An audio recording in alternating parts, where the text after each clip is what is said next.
G'day everyone, Paul Stoner, CEO of Bigger and Scott, joined today by Salesperson of the month of July? Yep. June. Yes, June. Yeah. We're in July. We're on point this morning. Dean Bozunovic from the Seafood and Frankston areas. Congratulations, first day. A lot of stuff to talk about. We were just talking off camera about how it's back to old-fashioned real estate and just normal periods. Russell and I were just discussing how we forgot during the lockdown period that there is such a thing as school holidays and reasons to take a break. But what are you finding out there? You've had a great month. Yep.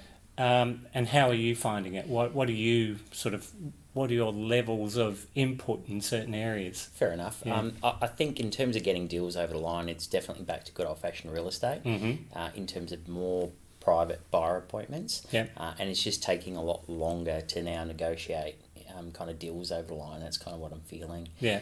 Definitely contracted down our end, so things definitely aren't quite as hot. Buyer numbers have pulled back, for the weekends. So yeah, you just have to work it more.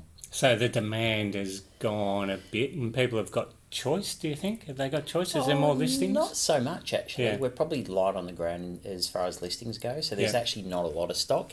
What we are finding is the first home buyer segment is performing well, definitely. Yeah. Right.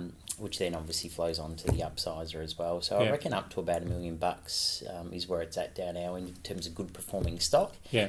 So yeah, it's going well. Yeah. So so for the younger people watching, lots of appointments. Yep. You find a buyer, you're taking them through, you're getting offers as it rolls. Yeah, for sure. Yeah. Yeah, definitely trying to do more private appointments. Yep.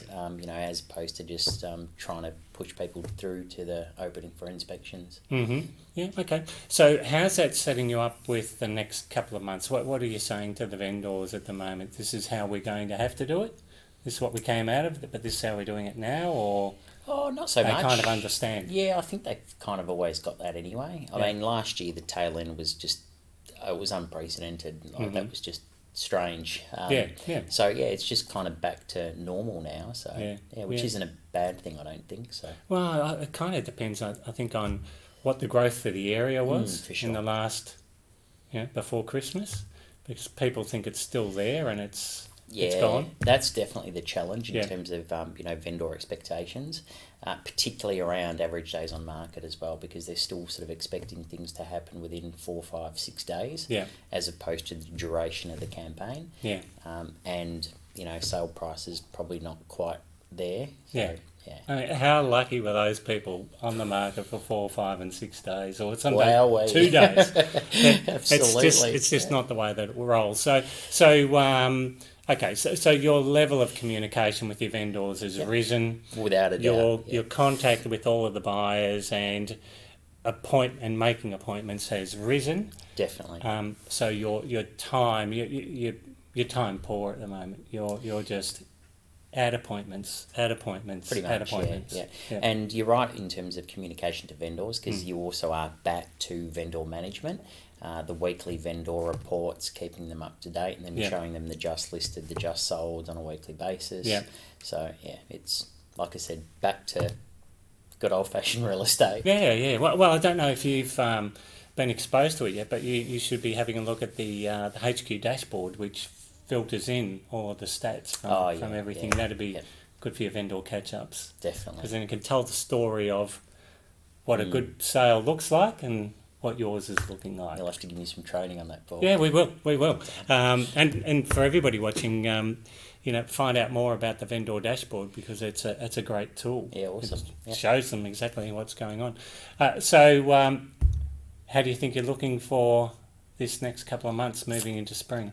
Hard to say, because I'm still obviously hustling hard to get the listings for this month. But yeah, like I said, definitely light on the ground for sure. Are you going to many appointments where they are holding back, saying we want to wait till spring? Yeah, not sure. Yeah, definitely. Yeah. So you still, there's that, where people are, thinking spring campaigns. Yeah.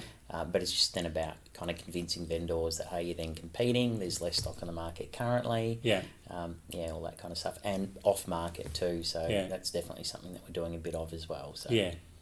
Well, especially for price corrections. For sure. It helps a lot. Yeah, Get definitely. your qualified buyers through. So it's hustle time, everybody. It's time to get on that phone. The phone is your best friend at the moment, as are appointments. If you're not on the phone and you don't have appointments, the future's not going to look rosy. Agreed. Yeah. Mate, congratulations. Thank you. Thanks, A few Paul. times this year, isn't it? Yeah, it's been. Well done. You know exactly how many it is. I actually don't. Tooth? I don't know. I'm not sure. Keep hustling, everybody. Call Jan if you want any input, but enjoy out there. Thanks, mate. Thanks, Paul. Just a quick thank you to our sponsors this year, ULR, Land Rover and Jaguar. Each of our salespeople for the month get to drive a car of their choice for the weekend. So thanks, guys.